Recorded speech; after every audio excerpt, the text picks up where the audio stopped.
Hello guys, good morning. Pinaguluan kong manok sa pakpak. Balon-balonan.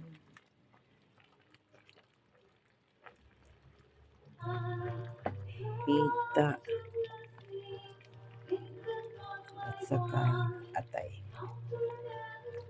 Mamaya, ihahain ko to para fried chicken, fried. Pero mixed fried parts sa mga manok. Tapos ang sabaw nito, sabaw ko sa pansit, sa sa bami.